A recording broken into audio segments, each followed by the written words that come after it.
How's it going, creeps? Welcome back to Cinema Creep. Cinema Creep is a place where we discuss, dissect, and review all things vile, disgusting, and downright terrifying in the world of horror cinema. And tonight, we're talking about the film Black Cab from 2024, starring Nick Frost, directed by Bruce Goodson, and written by Virginia Gilbert. If you ever thought about calling a late-night Uber or taxi, then maybe, just maybe, this film might have you reconsider walking instead. The story follows Ian, a grief-stricken cab driver with a troubled past, who is played by Nick Frost. As he picks up Anne and her fiancé, who are in the midst of relationship troubles, it is quickly revealed that Anne is also trying to come to grips with a recent loss. What starts as a seemingly quiet journey soon spirals into a supernatural nightmare. The cab becomes a trap, a liminal space where guilt, trauma, and a vengeful spirit collide, all while being piloted by an unstable madman who is Nick Frost. Now, I will say that I only know Nick Frost from his comedic roles like Shaun of the Dead and Hot Fuzz, but I often say that when comedians cross over into horror and vice versa, they typically do a fantastic job.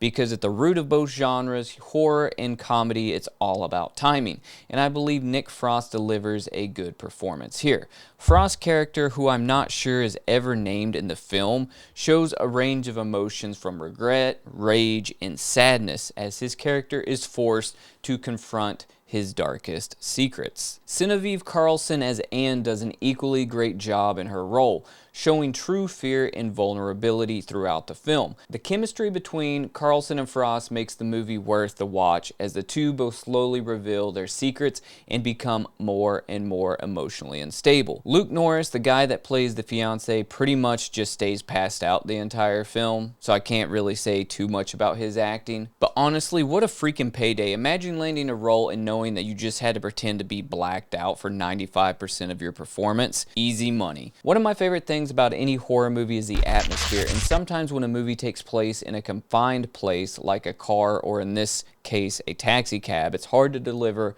much of that. But I will say that even though 3/4 of this film takes place in the cab, the movie does a great job at delivering a creepy atmosphere, with the cab driving down dimly lit roads in the UK that are drenched from the rain. Combine this with the claustrophobic interior of the cab and you have this unique, unsettling environment and atmosphere. It kind of reminded me a little bit of the AMC series Nosferatu. The film looked good overall, except the CGI felt really cheap. Every time I saw the ghost who plays a pivotal role in the movie, I had to remind myself that I wasn't watching a bad indie film.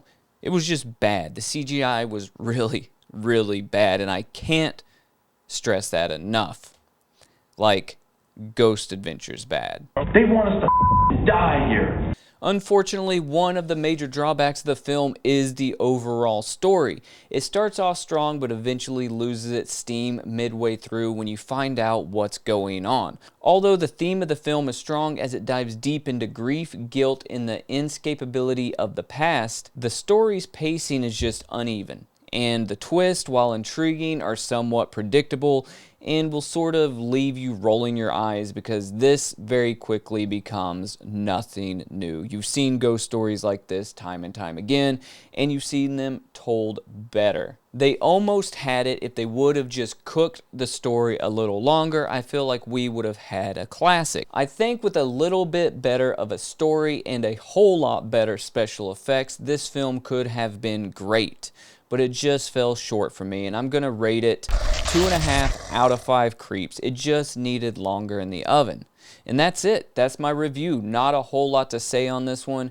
If you want to watch a movie that doesn't require you to pay super close attention or care about any of the characters whatsoever, then this one will do it. This is a good background noise kind of movie. If you want to play a horror movie while you're playing on your phone, this is the one.